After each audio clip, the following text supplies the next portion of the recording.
இன்றைய முக்கிய நிகழ்வுகள். மேகதாது விவகாரத்தில் தமிழகத்தின் உரிமையை விட்டுக் கொடுக்க முடியாது. மத்திய அமைச்சர் எல். முருகன் பேட்டி.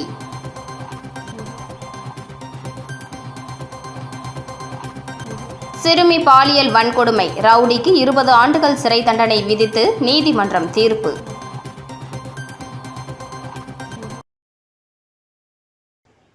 மேகதாது விவகாரத்தில் தமிழகத்தின் உரிமைகளை விட்டுக் கொடுக்க முடியாது என மத்திய இணையமைச்சர் எல். முருகன் தெரிவித்துள்ளார். பிரதமராக நரேந்திர மோடி தனது 12 ஆண்டுகால சாதனைகளை நிறைவு செய்ததை கொண்டாடும் விதமாக தேசிய பாதுகாப்பு, நலத்திட்டங்கள், பெண்கள் அதிகாரம், பாரம்பரியம் மற்றும் உட்கட்டமைப்பு ஆகிய 5 முக்கிய தலைப்புகளின் கீழ் பாஜக தேசிய அளவில் பிரத்யேக சாதனைகள் குறித்த புத்தகங்களை வெளியிட்டது. இந்த புத்தக வெளியீட்டு விழா இன்று புதுச்சேரி பாஜக தலைமை அலுவலகத்தில் நடைபெற்றது. இதில் மத்திய இணையமைச்சர் எல். முருகன் சிறப்பு விருந்தினராக கலந்து கொண்டு புத்தகங்களை வெளியிட்டார். பின்னர் செய்தியாளர்களை சந்தித்து அவர் கூறியதாவது: பிரதமர் நரேந்திர மோடி 4402 நாட்களாக நாட்டின் பிரதமராக இருந்து சிறப்பான ஆட்சியை வழங்கி வருகிறார்.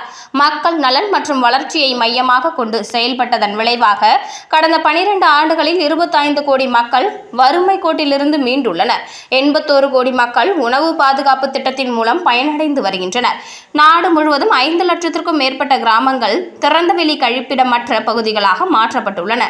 சுய உதவி குழுக்களின் மூலம் வறுமை கோட்டிற்கு கீழ் வாழ்ந்த 3 கோடிக்கும் மேற்பட்ட பெண்கள் லட்சாதிபதிகளாக உயர்ந்துள்ளனர். உஜ்வாலா திட்டத்தின் கீழ் 11 கோடி குடும்பங்களுக்கு சமையல் எரிவாயு இணைப்புகள் வழங்கப்பட்டுள்ளன. உட்கட்டமைப்பு வளர்ச்சிக்காக மத்திய அரசு மேற்கொண்ட முதலீடுகள் ரூபாய் 12.2 லட்சம் கோடி அளவிற்கு உயர்ந்துள்ளன. நாடு முழுவதும் 164 வந்தே பாரத் ரயில்கள் இயக்கப்படுகின்றன.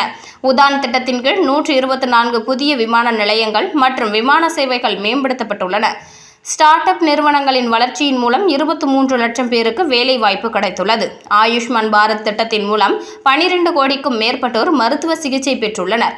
நாடு முழுவதும் 15,000க்கும் மேற்பட்ட மக்கள் மருந்தகங்கள் திறக்கப்பட்டுள்ளன.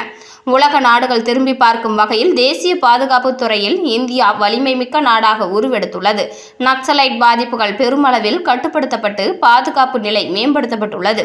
உலகின் முன்னணி பொருளாதார நாடுகளின் பட்டியலில் இந்தியா 3வது இடத்தை நோக்கி வேகமாக முன்னேறி வருகிறது.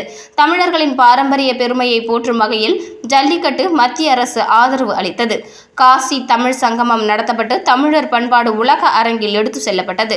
நாடாளுமன்றத்தில் செங்கோல் நிறுவப்பட்டதன் மூலம் தமிழர்களுக்கு பெரிய பெருமை சேர்க்கப்பட்டுள்ளது. மேலும் வெளிநாடுகளுக்கு கடத்தப்பட்ட 68 வரலாற்று சிறப்புமிக்க கலைப்பொருட்கள் மீட்கப்பட்டுள்ளன. புதுச்சேரி வளர்ச்சிக்காக மத்திய அரசு பல்வேறு திட்டங்களை செயல்படுத்தி வருகிறது. இந்திரா காந்தி சிலை முதல் ராஜீவ்காந்தி சிலை வரை ரூபாய் 436 கோடி மதிப்பீட்டில் மேம்பாலம் அமைக்கப்பட உள்ளது. புதுச்சேரியில் 30,000 இளைஞர்களுக்கு திறன் மேம்பாட்டு பயிற்சி வழங்கப்பட்டுள்ளது. மேலும் 5,000க்கும் மேற்பட்ட இளைஞர்களுக்கு அரசு வேலைவாய்ப்பு கிடைத்துள்ளது. தட்டாஞ்சாவடி மற்றும் சேதராப்பட்டு பகுதிகளில் சிறப்பு பொருளாதார மண்டலங்கள் அமைப்பதற்காக ரூபாய் 20,000 கோடி முதலீடு வரவழைக்கப்பட உள்ளது. இதன் மூலம் 10,000க்கும் மேற்பட்ட இளைஞர்களுக்கு வேலைவாய்ப்பு உருவாகும் என்றார். தொடர்ந்து செய்தியாளர்களின் கேள்விக்கு பதிலளித்த அவர், புதுச்சேரிக்கு மாநில அந்தஸ்து வழங்க வேண்டும் என்ற கோரிக்கை மத்திய அரசின் பரிசீலனையில் உள்ளது. சட்டமன்ற மற்றும் நாடாளுமன்ற தேர்தல்கள் ஒரே நேரத்தில் நடைபெற்ற வரலாறு உள்ளது. ஒரே நாடு ஒரே தேர்தல் திட்டம் நடைமுறைக்கு வந்தால் மனித வளம் மற்றும் அரசு செலவுகள் பெருமளவில் சேமிக்கப்படும். அதற்கான பணிகள் நடைபெற்று வருகின்றன. மேகதாது அணை விவகாரத்தில் தமிழ்நாடு மற்றும் கர்நாடகா ஆகிய 2 மாநிலங்களின் நலன்களையும் பாதிக்காத வகையில் தீர்வு காணப்பட வேண்டும். அதே நேரத்தில் தமிழ்நாட்டிற்கு கிடைக்க வேண்டிய நீர் உரிமையை விட்டுக் கொடுக்க முடியாது. அனைத்து மாநிலங்களுக்கும் உரிய நீர் கிடைக்க வேண்டும் என்பதே பாஜகவின் நிலைப்பாடு. இதற்காகவே முன்னாள் பிரதமர் அடல் பிஹாரி வாஜ்பாய் நதிநீர் இணைப்பு திட்டத்தை கொண்டு வந்தார். நான் மத்திய மீன்வளத்துறை அமைச்சராக இருந்தபோது ராமேஸ்வரத்தில் ரூபாய் 100 கோடி மதிப்பீட்டில் கடல் பாசி வளர்ப்பு திட்டம் மாநில அரசிடம் வழங்கப்பட்டது. அந்த திட்டத்தை தொடங்கி வைத்தேன். ஆனால் கடந்த 5 ஆண்டுகளாக அந்த திட்டம் செயல்படுத்தப்படாமல் கிடப்பில் போடப்பட்டுள்ளது.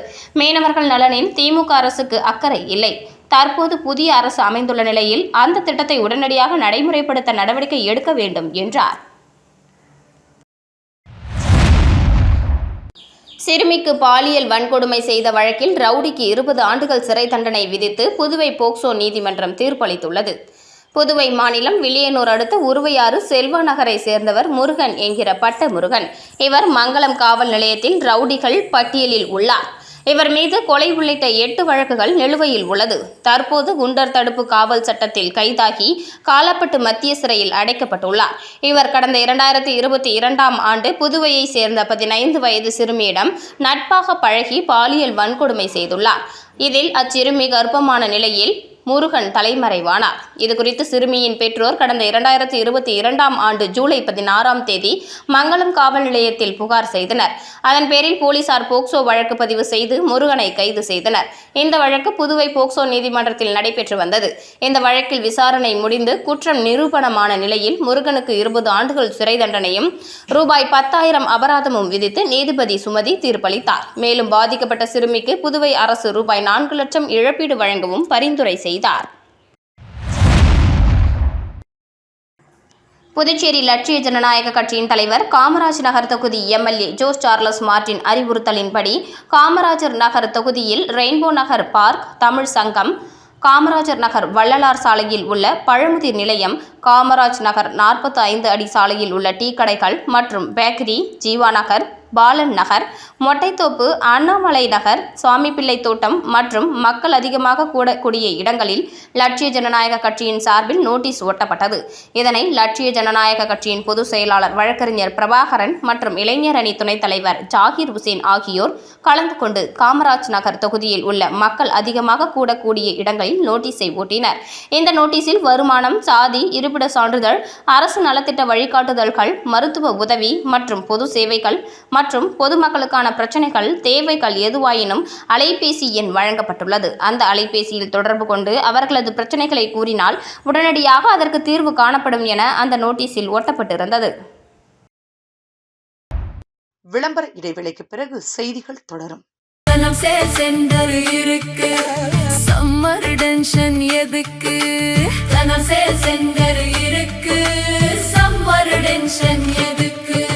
தனம்ல ஏசி வாங்கி சம்மரை சில் பண்ணுங்க. தனம் சேல் சென்டர், காமராஜ் சாலை, பாண்டிச்சேரி. செய்திகள் தொடர்கின்றன. காரைக்கால் அடுத்த திருநள்ளாறு ஸ்ரீ தர்பானேஸ்வரர் ஆலயத்தில் வைகாசி மாத தேய்பிறை பிரதோஷ பூஜையில் ஏராளமான பக்தர்கள் சுவாமி தரிசனம் செய்தனர்.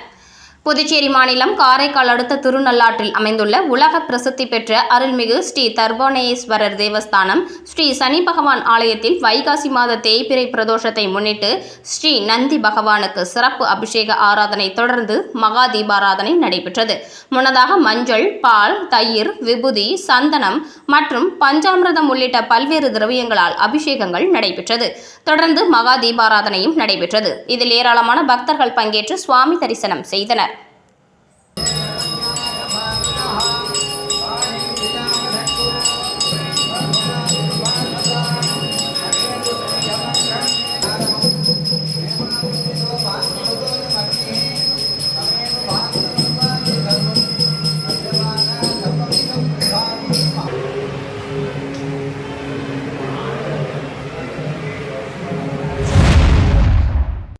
பொதுமக்கள் மற்றும் போக்குவரத்திற்கு இடையூறாக இருந்த பேனர்கள், கட் அவுட்களை அகற்ற உத்தரவிட்ட சட்டமன்ற உறுப்பினர் ரவிக்குமார். உடனடியாக நடவடிக்கை எடுத்த ஆதரவாளர்கள். புதுச்சேரி மாநிலம் வில்லியனூர் பகுதியில் பொதுமக்கள் மற்றும் போக்குவரத்திற்கு இடையூறாக அமைக்கப்பட்டிருந்த பேனர்கள், கொடிகள் மற்றும் கட் அவுட்களை உடனடியாக அகற்ற வேண்டும் என அப்பகுதி மக்கள் வில்லியனூர் தொகுதி சட்டமன்ற உறுப்பினர் ரவிக்குமாரிடம் கோரிக்கை விடுத்தனர்.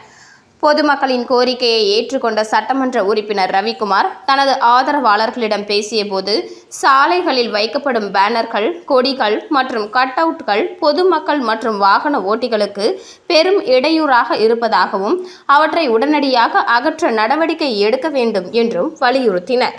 மேலும் அப்பகுதிகளில் வைக்கப்பட்டிருந்த பெரும்பாலான பேனர்கள் தனது ஆதரவாளர்கள் மற்றும் நலன் விரும்பிகள் தன்னுடைய நிகழ்ச்சிகள் மற்றும் அரசியல் செயல்பாடுகளுக்காக வைத்திருந்தவை என்ற எண்ணமின்றி பொதுமக்களின் நலன் மற்றும் போக்குவரத்து பாதுகாப்பையே முதன்மையாக கருதி செயல்பட வேண்டும் என அவர் கேட்டுக்கொண்டார்.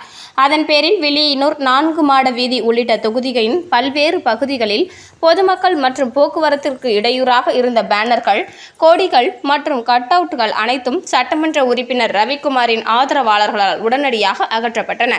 பொதுமக்களின் நலன் மற்றும் போக்குவரத்து பாதுகாப்பை முன்னிலைப்படுத்தி விரைந்து நடவடிக்கை மேற்கொண்ட சட்டமன்ற உறுப்பினர் ரவிக்குமாரின் செயல்பாட்டை அப்பகுதி மக்கள் பாராட்டியதுடன் தங்களது மனமார்ந்த நன்றியையும் தெரிவித்தனர்.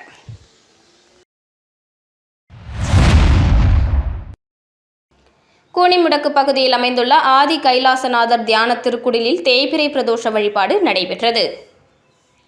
புதுச்சேரி மாநிலம் கூனிமுடக்கிலிருந்து காட்டேரிக்குப்பம் செல்லும் பாதையில் தமிழக பகுதியான வழுதாவூர் சேரன் நகர் பகுதியில் எழுந்தருளியிருக்கும் ஆதி கைலாசநாதர் தியான திருக்குடிலில் நேற்று மாலை தேய்பிறை பிரதோஷ வழிபாடு நடைபெற்றது. முன்னதாக சுவாமிக்கு பால், தயிர், இளநீர், சந்தனம், விபூதி, பஞ்சாமிர்தம், பன்னீர் உள்ளிட்ட பல்வேறு திரவியங்களால் அபிஷேகம் செய்யப்பட்டது. தொடர்ந்து உலக நன்மை வேண்டி நடைபெற்ற கூட்டு வழிபாட்டில் திரளான பக்தர்கள் கலந்து கொண்டனர். இதனைத் தொடர்ந்து சுவாமிக்கு பூஜைகள் செய்யப்பட்டு மகா தீபாராதனை காண்பிக்கப்பட்டது. இதில் பக்தர்கள் திரளானோர் கலந்து கொண்டு சுவாமி தரிசனம் செய்தனர். தொடர்ந்து விழாவில் கலந்து கொண்ட பொதுமக்கள் அனைவருக்கும் அன்னதானம் வழங்கப்பட்டது. இதனைத் தொடர்ந்து சிவலிங்கம் சுவாமிக்கு எதிரில் நந்திக்கு பதிலாக அமைந்துள்ள பீடத்தில் பக்தர்கள் அமர்ந்து தியானம் மேற்கொண்டு இறையருளை பெற்றனர். பிரதோஷ வழிபாட்டுக்கான ஏற்பாட்டினை ஏற்றி போற்றியவர்கள் ஆதி கைலாசநாதர் தியான திருக்குடிலின் நிர்வாகிகள் சிறப்பான முறையில் செய்திருந்தனர். ஒதியம்பட்டு ஸ்ரீ சர்க்குரு மகான் வண்ணார பரதேஸ்வரர் சித்தர் ஆலயத்தில் தேய்பிறை பிரதோஷ பூஜை சிறப்பாக நடைபெற்றது. முருங்கப்பாக்கத்திலிருந்து வில்லியனூர் போகும் வழியில் அமைந்துள்ள மிகவும் பழமை வாய்ந்த ஸ்ரீ சர்க்குரு மகான் வண்ணார பரதேஸ்வரர் சித்தர் ஆலயத்தில் தேய்பிறை பிரதோஷத்தை முன்னிட்டு மஞ்சள் பொடி, அபிஷேக பொடி, அரிசி மாவு, பால், தயிர், இளநீர், சந்தனம் போன்ற பல்வேறு திரவியங்கள் மற்றும் கலச அபிஷேகம் செய்யப்பட்டு சிறப்பு அலங்காரத்தில் நந்தி மற்றும் மூலவருக்கு மகா தீபாராதனை நடைபெற்றது. இதில் சுற்றுவட்டார பகுதிகளிலிருந்து திரளான பக்தர்கள் கலந்து கொண்டு சுவாமி தரிசனம் செய்தனர். தொடர்ந்து விழாவில் கலந்து கொண்ட பக்தர்கள் அனைவருக்கும் அன்னதானம் வழங்கப்பட்டது. பூஜைக்கான ஏற்பாட்டினை ஆலய நிர்வாக அதிகாரி பர்குணம் மற்றும் ஆலய அர்ச்சகர் முத்து மற்றும் உபயதாரர் ஆகியோர் வெகு சிறப்பான முறையில் செய்திருந்தனர். மீண்டும் இன்றைய முக்கிய நிகழ்வுகள். மேகதாது விவகாரத்தில் தமிழகத்தின் உரிமையை விட்டுக் கொடுக்க முடியாது. மத்திய அமைச்சர் எல். முருகன் பேட்டி.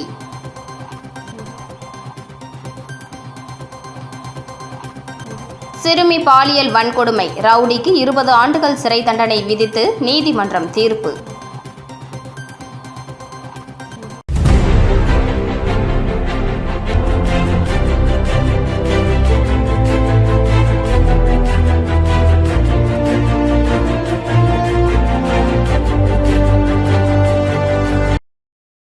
செய்திகளை உடனுக்குடன் தெரிந்து கொள்ள ஆஸ்கார் யூடியூப் சேனலை சப்ஸ்கிரைப் செய்யவும்.